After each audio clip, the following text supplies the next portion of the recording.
प्यारे बच्चों, संघर्षी एजुकेशन में आपका स्वागत है। पिछले वीडियो में हमने अभ्यास 5E के प्रश्नों को हल किया था। आज हम 5F के प्रश्नों को हल करेंगे। आइए देखते हैं। 5F के प्रश्न जो है हमारे ax square plus bx plus c प्रकार के व्यंजकों के गुणनखंड पर आधारित है। तो आइए हम देख लेते हैं कि ax square plus bx plus c प्रकार के व्यंजकों का गुणनखंड कैसे किया जाएगा। तो इस प्रकार के व्यंजकों का गुणनखंड करने के लिए हम a और c का गुणा करते हैं। ac बराबर यल गुणे यम, यानी दो संख्याएं ऐसी लेते हैं जिनका गुणनफल ac के बराबर हो, यानी a और c के गुणनफल के बराबर हो, और b जो है b बराबर हो यल प्लस यम, यानी b जो यहां पर है यह यल प्लस यम के बराबर हो।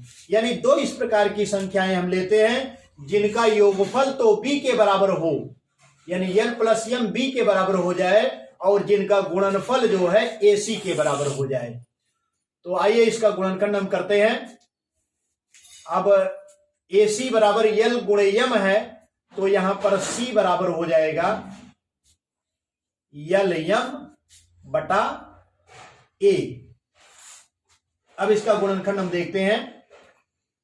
ax स्क्वायर प्लस, अब देखिए b को हमने क्या लिया है यल प्लस यम, तो यहां पर लिख लीजिए यल प्लस यम प्लस c, तो यहां पर c कितना आया है यल यम बटा a, यल यम बटा a।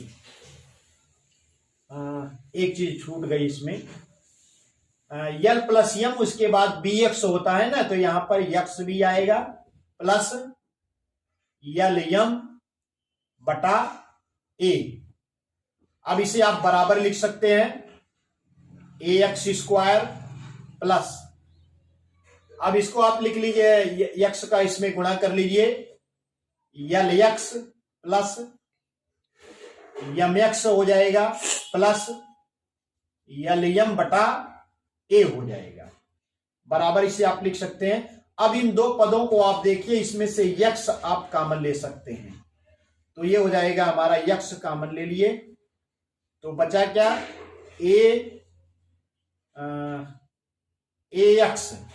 ax बचेगा प्लस यहां पर कितना बच जाएगा यल बच जाएगा।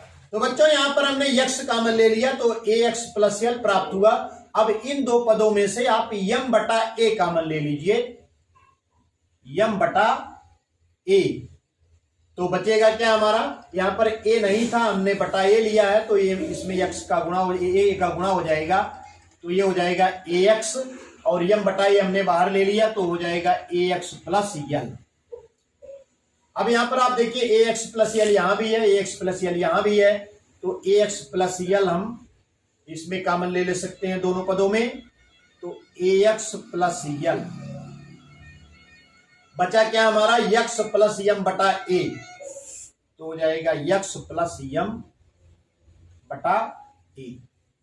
तो इस प्रकार से इसका गुणनखंड हो गया ax square plus bx plus c प्रकार के व्यंजकों का गुणनखंड होने पर ये दो हमने इसका गुणनखंड किया, तो ax प्लस यल एक ब्रैकेट में आ गया और दूसरे ब्रैकेट में x प्लस यम बटा a आ गया। एक बार फिर से आप ध्यान दीजिए, a और c का हम गुणा करेंगे, इसका गुणनखंड करेंगे यल गुणे यम, और b यह जो गुणनखंड होगा b बराबर यल प्लस यम हो जाएगा। यानी इस प्रकार से इसका गुणनखंड करेंगे कि इनका योगफल जो हो जाएगा b यल प्लस यम के बराबर हो जाए, यानी b के बराबर हो जाए। आइए इस पर आधारित एक उदाहरण को हम देखते हैं। यहां पर 2x square plus 7x plus 3 है, तो ac आप निकालिए, a के स्थान पर 2 है और c के स्थान पर 3 है, तो हमारा ac बराबर हो जाएगा 2 गुणे 3 बराबर हो जाएगा 6। अब 6 का हम गुणनखंड कर लेते हैं, 6 बराबर हमारा हो जाएगा 6 बराबर, तो आप 6 का गुणनखंड करेंगे तो 1 गुणे 6 आप लिख सकते हैं, या इसको बराबर लिखा जा सकता है 2 गुणे 3 आप लिख सकते हैं, बराबर आप लिख सकते हैं ऋण 2 गुणे ऋण 3 आप लिख सकते हैं, बराबर इसे लिख सकते हैं ऋण 1 गुणे ऋण 6 आप लिख सकते हैं। ये 6 के इतने गुणनखंड हो गए। अब कौन सा गुणनखंड ठीक होगा, आइए हम देख लेते हैं। जिसका योगफल 7 के बराबर हो, यानी b के बराबर हो, तो कौन सा है, इसका योग करेंगे तो ये ऋण 7 हो जाएगा। आप यहां पर देखिए कि 1 गुणे 6, यही जो गुणनखंड होगा यह 7 के बराबर हो जाएगा, यानी b बराबर हो जाएगा 1 धन 6 बराबर क्या है 7। यहां पर देखिए b बराबर 7 है, तो इसी गुणनखंड को हम लेंगे 1 गुणे 6 या 6 गुणे 1 लेंगे, तो इसे हम बराबर लिख सकते हैं बराबर 2x स्क्वायर प्लस 6 धन 1, 6 गुणे 1 करिए चाहे 1 गुणे 6 करिए, बात एक ही है, यक्स धन 3, यानी हमने इसको क्या लिख लिया, 7 को हमने 6 धन 1 लिख लिया। यहां पर देखिए यल धन यम था ना, तो यल धन यम होना चाहिए b का मान, और इसका गुणनफल जो होना चाहिए a गुणे c के बराबर होना चाहिए। तो 6 गुणे 1 करेंगे तो आप 6 के बराबर हो जाएगा, और 6 धन 1 करेंगे तो b यानी 7 के बराबर हो जाएगा। आइए देख लेते हैं इसका क्या हो जाएगा।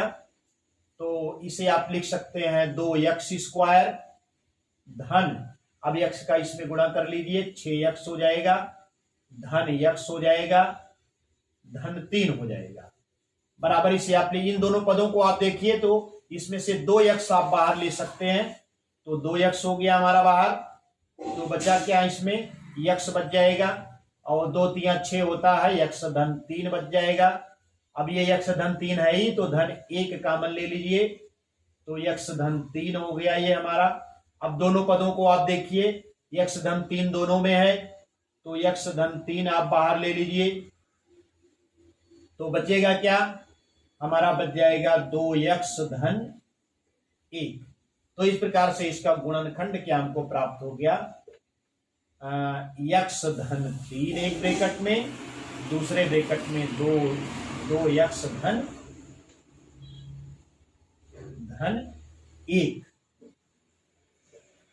तो इस प्रकार से इस प्रकार के व्यंजकों का गुणनखंड हम कर सकते हैं। ध्यान दीजिए a और c का हमको गुणा करना है, और इसका इस प्रकार से गुणनखंड करना है कि इसके गुणनखंडों का योग जो है b के बराबर हो जाए, यानी 7 के बराबर हो जाए।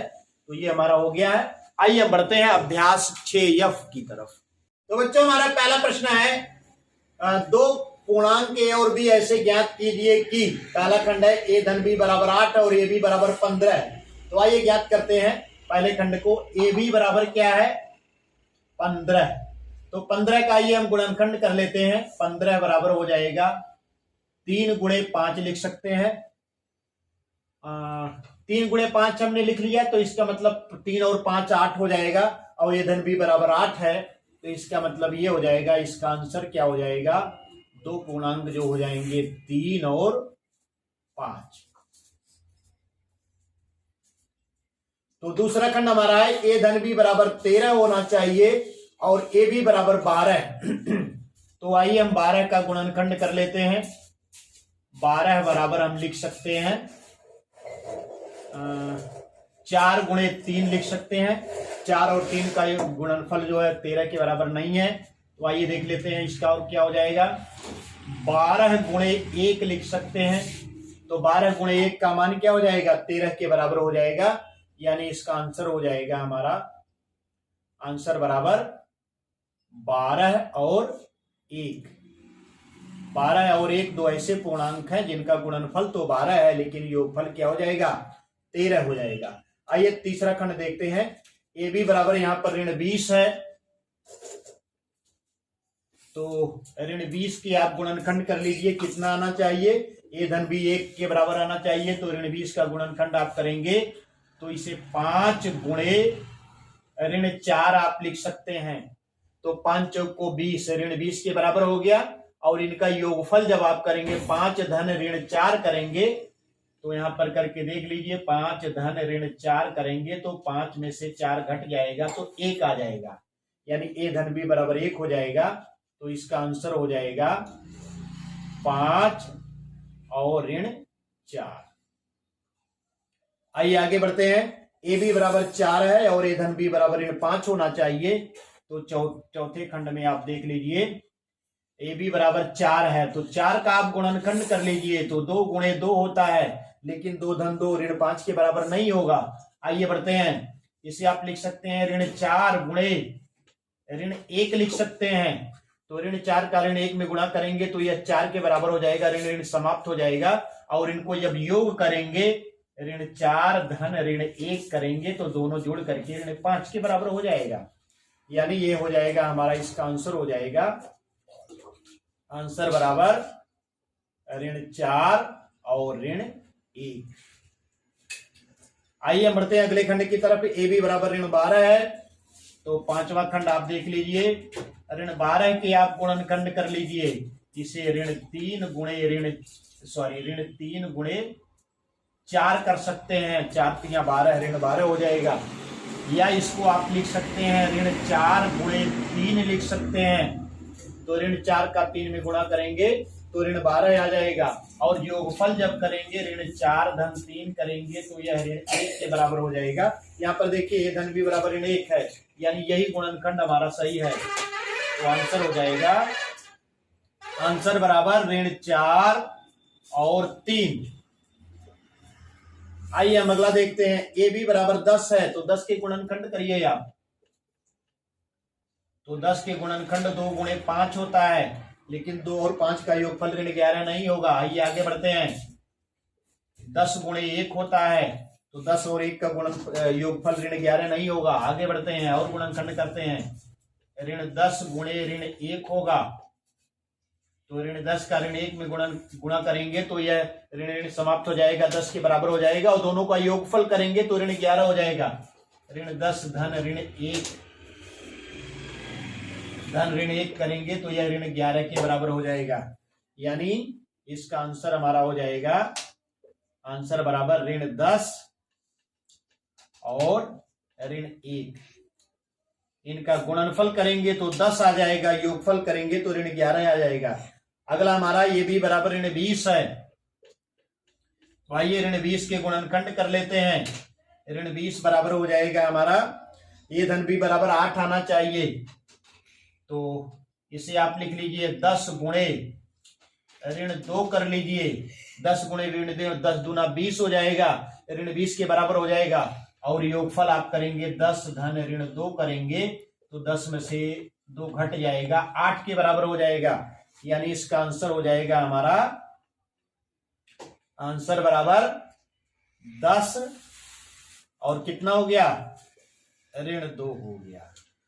तो इस प्रकार से हमारा पहला प्रश्न हल हो गया है। उम्मीद करता हूं कि आपकी समझ में आ रहा होगा। और यदि आपकी समझ में आ रहा है, अभी तक आपने हमारा चैनल सब्सक्राइब नहीं किया है तो संघर्ष एजुकेशन यूट्यूब चैनल को सब्सक्राइब करें, बेल आइकन को प्रेस करें, जिससे हमारे नए नए वीडियोज की नोटिफिकेशन आपको बराबर मिलती रहे। धन्यवाद।